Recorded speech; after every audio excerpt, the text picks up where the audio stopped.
नमस्कार, स्वागत है आप सभी का इस बुलेटिन में। आपके साथ मैं हूं पुनीत। खबरों की शुरुआत करते हैं और सबसे पहले आपको बड़ी खबर बता देते हैं। भोपाल से इस वक्त की बड़ी खबर यह है कि सीएम शिवराज सिंह चौहान आज संतों के साथ बैठक करने वाले हैं। वीडियो कॉन्फ्रेंसिंग के जरिए ये बैठक करेंगे, बातचीत करेंगे। सुबह 11 बजे ये वीडियो कॉन्फ्रेंसिंग होगी और कोरोना आपदा को लेकर सभी से चर्चा की जाएगी। इसके अलावा सीएम शिवराज सिंह चौहान आईजी और एसपी के साथ भी वीडियो कॉन्फ्रेंसिंग करने वाले हैं। इसका समय शाम 5 बजे है। कोरोना आपदा को लेकर चर्चा करेंगे।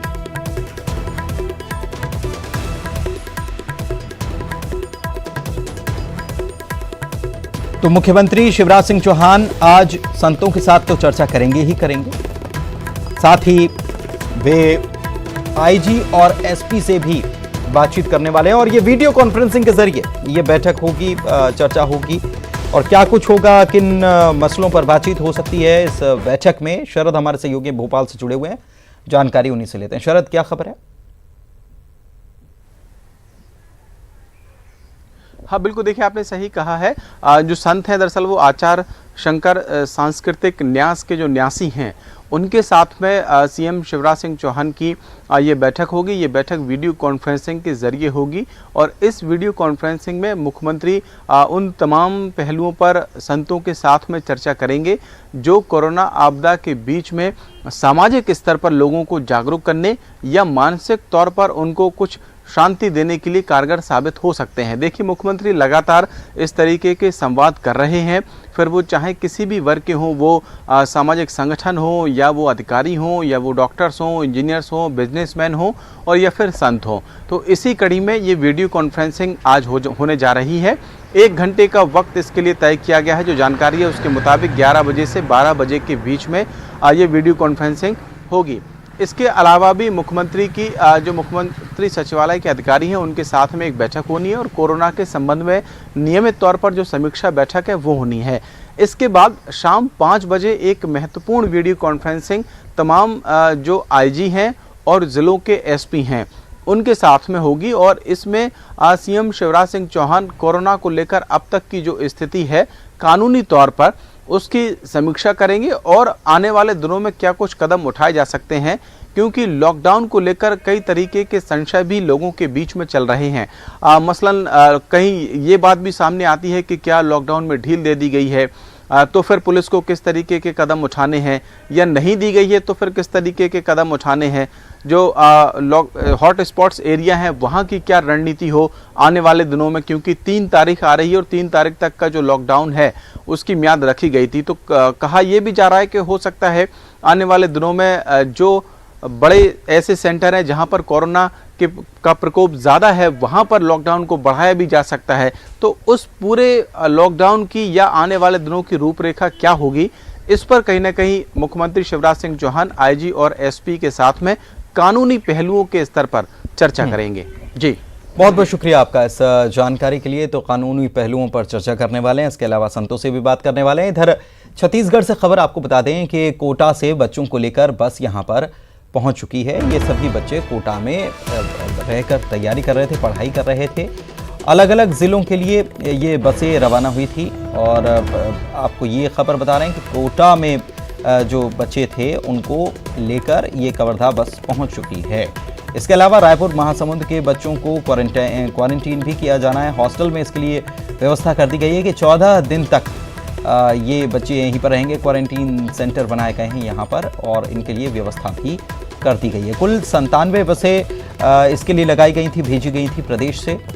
ये बसें लेकर आई हैं इन बच्चों को और 2200 से ज़्यादा ये बच्चे हैं, अलग अलग ज़िलों के, अलग अलग संभाग के ये बच्चे हैं। तो इनको सभी को क्वारंटीन करने के लिए व्यवस्था कर दी गई है। 14 दिन तक ये बच्चे क्वारंटीन सेंटर में रहेंगे और उसके बाद फिर इन्हें इनके घर के लिए रवाना कर दिया जाएगा।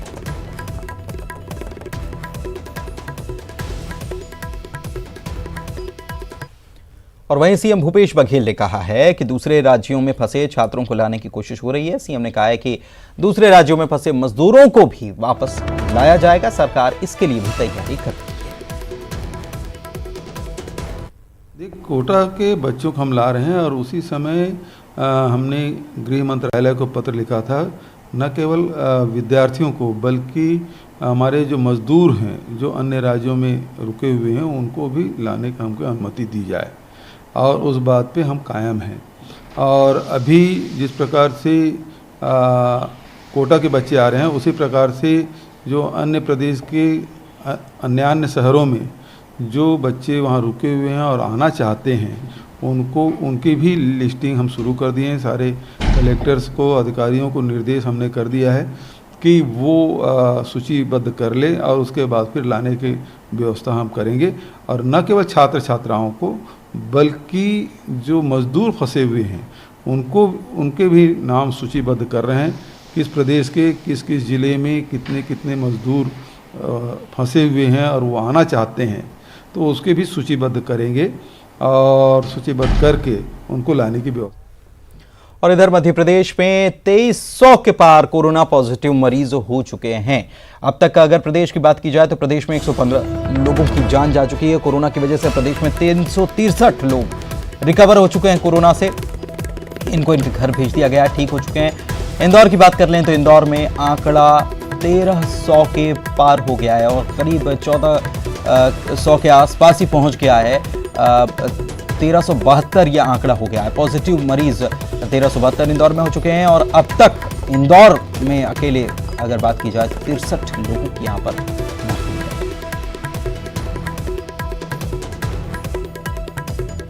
तो इंदौर हॉटस्पॉट बना हुआ है और यहां पर लगातार मामले सामने आ रहे हैं। जो हाल ही में रिपोर्ट आई है उसमें 165 मामले सामने आए हैं और इंदौर में अब तक 63 लोगों की मौत भी हो चुकी है। मध्य प्रदेश में यह आंकड़ा 2300 के पार हो गया है कोरोना पॉजिटिव मरीजों का और प्रदेश में अब तक 115 लोगों की मौत हो चुकी है, जिसमें सबसे ज्यादा 63 लोगों की मौत हुई है इंदौर में। कुल केस भारत की स्थिति अब पूरे भारत की आपको बता देते हैं। अब तक ये आंकड़ा 29,000 को भी पार कर चुका है। 29,435 केस हो गए हैं। एक्टिव केस की बात की जाए तो 21,632 केस एक्टिव हैं, ठीक हो चुके हैं 6,800 से ज्यादा मरीज। मध्य प्रदेश की स्थिति देख लीजिए, 2333 केस कुल हो चुके हैं। एक्टिव केस जो हैं वो 1855 हैं। 363 लोग ठीक हो चुके हैं। 115 लोगों की इसमें मौत भी हो चुकी है मध्य प्रदेश में। और मध्य प्रदेश में इंदौर की बात करें तो यहाँ पर 63 लोगों की जान चली गई। कल ये आंकड़ा 60 था, अब बढ़कर 3 और मरीजों की मौत के बाद ये 63 हो चुका है। अरुण हमारे सहयोगी इंदौर से हमारे साथ जुड़े हुए हैं, उनसे इंदौर की स्थिति जान लेते हैं। अरुण, 165 फिर से पॉजिटिव आए और उसके बाद ये आंकड़ा फिर से बढ़ गया है। इस बीच ये भी बातें आ रही हैं कि लॉकडाउन की मियाद जो 3 तारीख थी वो ख़त्म होने वाली है। इंदौर में क्या बढ़ेगा, ये बातें भी चल रही होंगी और साथ ही ये भी कहा गया था कि इंदौर में अब इंदौर के लोग सब्जियां और फल भी खा सकेंगे, उसकी भी कोई व्यवस्था की जाए।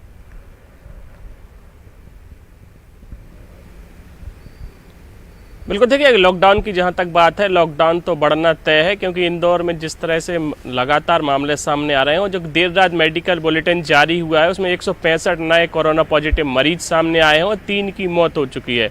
तो ये तीसरी मर्तबा है जब इतनी बड़ी संख्या में कोरोना पॉजिटिव रिपोर्ट आई है। और हम आपको बता दें कि इंदौर ये पूरा कोरोना का हॉटस्पॉट बना हुआ है। 182 कंटेनमेंट एरिया है शहर में अधिकतर इलाकों को कंटेनमेंट एरिया बना दिया गया है। 55 से ज़्यादा नए क्षेत्र हैं वो इसमें शामिल हो गए हैं। और हम आपको बताते हैं जहाँ तक सब्जियों की बात है, नगर निगम ने सब्जियों की सप्लाई की व्यवस्था बना ली है। 150 रुपये में अब लोगों को सब्जियों का पैकेट मिलेगा। पूरी सब्जियां सैनिटाइज की जाएंगी और जो उसमें सब्जियों को बांटने के काम में जो लोग लगे हैं वो प्रॉपर मास्क पहनेंगे और साथ ही सैनिटाइज होंगे, उसके बाद ही इन सब्जियों को हाथ लगाएंगे। तो इन पैकेटों में सब्जियां लोगों के घर घर भेजी जाएंगी, उसके लिए ऑर्डर लिए जाएंगे और इसके लिए मोबाइल नंबर भी जारी किए गए हैं।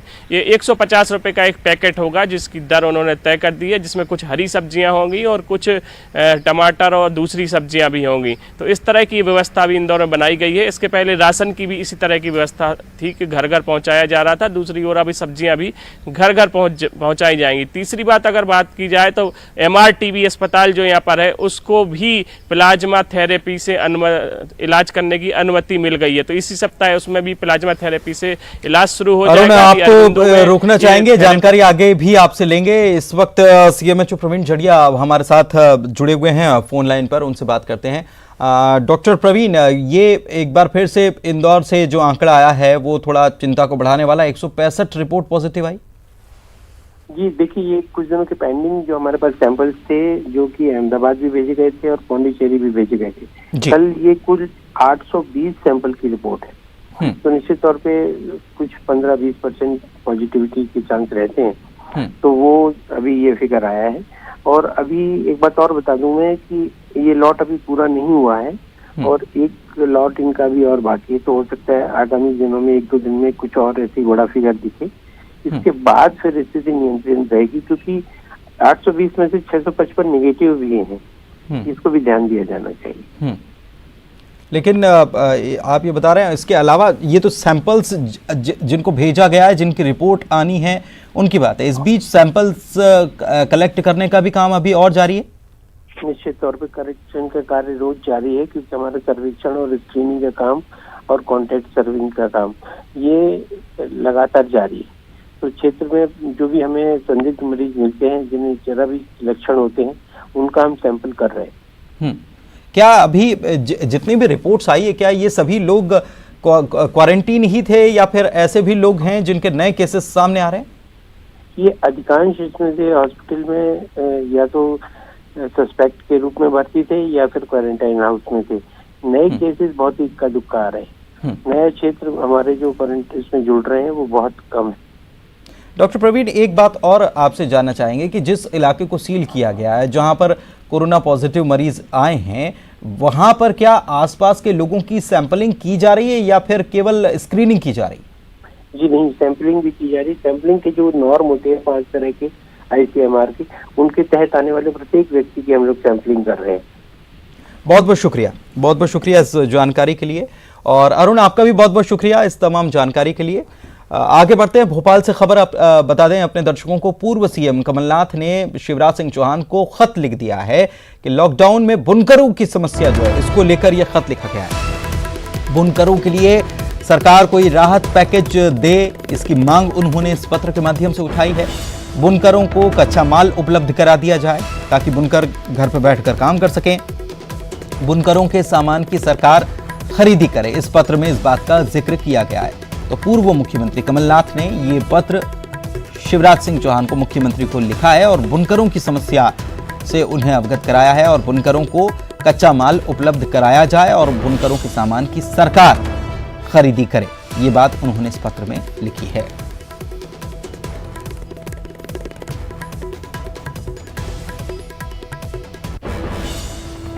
और इधर इंदौर से खबर आपको बता दें कि MRTB अस्पताल में कोरोना को लेकर प्लाज्मा थेरेपी से इलाज अब किया जाएगा। ICMR ने प्लाज्मा थेरेपी की इजाजत दे दी है।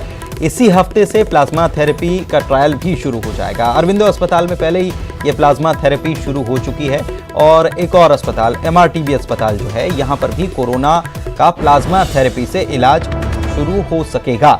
ICMR से इस बात की इजाज़त का इंतज़ार था, तो ICMR ने प्लाज्मा थेरेपी की इजाज़त दे दी है और इसी हफ्ते से प्लाज्मा थेरेपी का ट्रायल भी यहाँ पर शुरू हो जाएगा। इसके अलावा इंदौर में अरविंदो अस्पताल जो है, यहाँ पर पहले ही प्लाज्मा थेरेपी शुरू की जा चुकी है।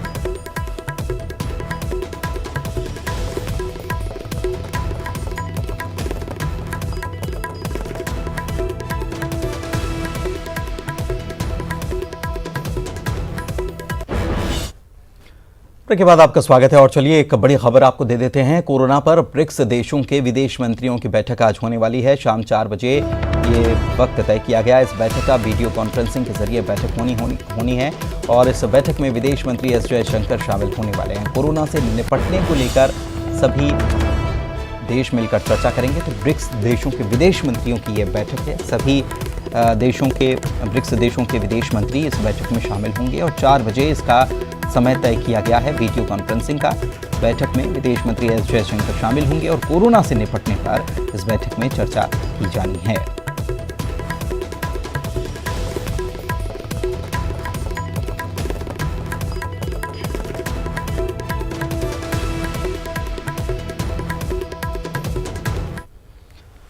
और बड़ी खबर एक और बता देते हैं, यहां पर चीन से रैपिड टेस्ट किट का ऑर्डर कैंसिल कर दिया गया है। आईसीएमआर के फैसले पर हालांकि चीन भड़क गया और चीनी दूतावास की ओर से इस मामले में बयान आया। कहा गया कि चीनी उत्पादों को खराब बताना गलत है, गैर पेशेवरों के इस्तेमाल करने पर सटीक नतीजे नहीं मिल सकते, यह कहा गया। चीन से रैपिड टेस्ट किट का ऑर्डर कैंसिल किया गया और आईसीएमआर के फैसले पर चीन भड़क गया। चीनी दूतावास की ओर से यह बयान आया कि चीनी उत्पादों को खराब बताना गलत है, लेकिन आईसीएमआर की तरफ से इस मामले में तर्क दिया गया है कि गैर पेशेवरों के इस्तेमाल करने पर सटीक नतीजे नहीं मिल सकते।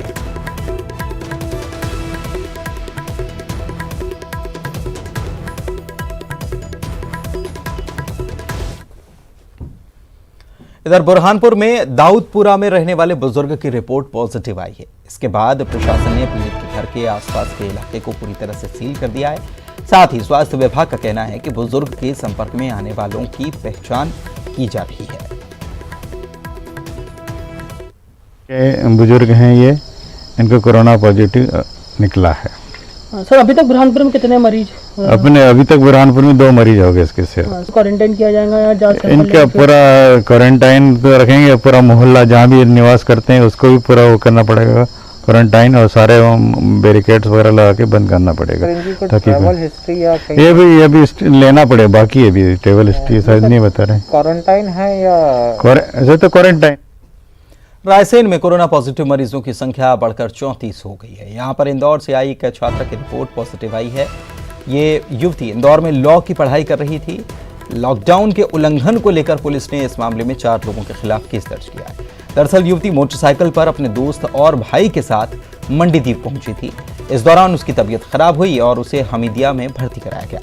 प्रशासन युवती के संपर्क में आने वाले लोगों की पहचान में जुटा हुआ है। अभी शीतल टाउन मंडीदीप में एक पॉजिटिव केस पाया गया है। हिस्ट्री में यह आया कि एक महिला है जो बगैर बताए इंदौर से अपने मित्र के साथ और भाई के साथ मोटरसाइकिल से मंडीदीप आई, और ये बात उनने छुपाई, किसी को बताया नहीं, ना डॉक्टर को इन्फॉर्म किया ना थाने को इन्फॉर्म किया। और बाद में जब 24 तारीख को उनकी तबीयत बिगड़ी तो अस्पताल गए तो इलाज के दौरान उनका सैंपल हुआ और वो पॉजिटिव पाई गई। तो इस मामले में पुलिस कार्रवाई कर रही है। और दूसरी तरफ बात करें अगली खबर की, तो श्योपुर से यह खबर है जहां पर सब्जी मंडी में भीषण आग लग गई है और इस भीषण आग में 7 से 8 दुकानों का सामान जलकर खाक हो गया है। फायर ब्रिगेड को खबर की गई तो फायर ब्रिगेड मौके पर पहुंची, आग को काबू में कर लिया गया, लेकिन आग के चलते इस दौरान लाखों का नुकसान हो गया। शहर की नई सब्जी मंडी का यह पूरा मामला है। नई सब्जी मंडी तैयार की गई थी, लेकिन यहां पर 7 से 8 दुकानों का सामान जलकर खाक हो गया। आग कैसे लगी अभी ये जांच का विषय है, लेकिन ये श्योपुर से खबर आपको बता रहे हैं। और आग कितनी भीषण थी इस तस्वीर को देखकर, एक्सक्लूसिव तस्वीर को देखकर आप अंदाजा लगा पाएंगे। फायर ब्रिगेड को खबर मिली तो फायर ब्रिगेड की गाड़ियां तुरंत मौके पर पहुंची और फायर फाइटर्स ने इस आग को काबू में तो कर लिया, लेकिन इस बीच लाखों रुपए का नुकसान इस अग्निकांड में जरूर हो गया। काफी सामान यहां पर रखा था, अफरा तफरी का माहौल बन गया। लोग जिनकी दुकानें थी वो पहुंच गए, आसपास जो लोग थे वो भी पहुंचे और दुकानों को ताबड़तोड़ खाली करने की कवायद शुरू कर दी गई। फायर ब्रिगेड पहुंची, फायर ब्रिगेड ने इस आग को काबू में कर लिया। ये नई सब्जी मंडी का ये मामला है और ये तस्वीरें बयां कर रही हैं स्थिति को कि यहाँ पर आग कितनी भीषण लगी थी और कितना भीषण रूप उसने अख्तियार कर लिया था। बड़ी खबर बुलंदशहर से, जहां पर 2 साधुओं की हत्या की गई है। अनूप शहर में 2 साधुओं की हत्या हुई है। मंदिर परिसर के कमरे में इनके गले कटे शव बरामद किए गए हैं। दोनों साधु शिव मंदिर के पुजारी थे। अनूप शहर के पगोना गांव की एक घटना आपको बता रहे हैं। एक तरफ महाराष्ट्र के पालघर से भी खबर आई थी, यहां पर भी 2 साधुओं की हत्या हुई थी। और उत्तर प्रदेश से इस वक्त की ये बड़ी खबर आपको दे रहे हैं। उत्तर प्रदेश के बुलंदशहर से ये खबर है, यहां पर 2 साधुओं की हत्या हो गई। बुलंदशहर के अनूप शहर में 2 साधुओं की हत्या हुई है। मंदिर परिसर के कमरे में ही इनके गले कटे शव मिले हैं। दोनों जो हैं ये शिव मंदिर के पुजारी थे। इनकी हत्या हुई है। अनूप शहर के पगोना गांव की यह घटना बताई जा रही है। इधर दूसरी तरफ महाराष्ट्र के पालघर में भी ऐसी घटना सामने आ चुकी है। 2 साधुओं की यहां पर भी हत्या की गई थी और ये खबर यूपी के बुलंदशहर से, जहां पर 2 साधुओं की हत्या हुई है। कल सीएम शिवराज सिंह चौहान ने टास्क फोर्स के साथ बैठक की। वीडियो कॉन्फ्रेंसिंग के जरिए सीएम ने आर्थिक मोर्चे पर निपटने की रणनीति पर चर्चा की। इस दौरान अर्थशास्त्रियों से सुझाव लिए गए। लॉकडाउन की वजह से एमपी के राजस्व में 30% गिरावट का अनुमान लगाया जा रहा है। राज्य सरकार को राजस्व में करीब 26,000 करोड़ रुपए के नुकसान का अनुमान है और ऐसे में सरकार की क्या रणनीति होगी, इसको लेकर चर्चा की गई है।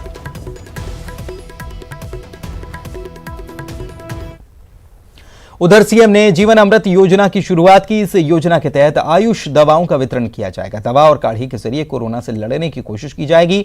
दवाइयों को संक्रमित इलाकों में बांटा जाएगा। आयुष और वनोपज संघ ने मिलकर दवाओं को तैयार किया है। संक्रमित इलाकों में 25 लाख पैकेट्स बांटने की योजना बनाई गई।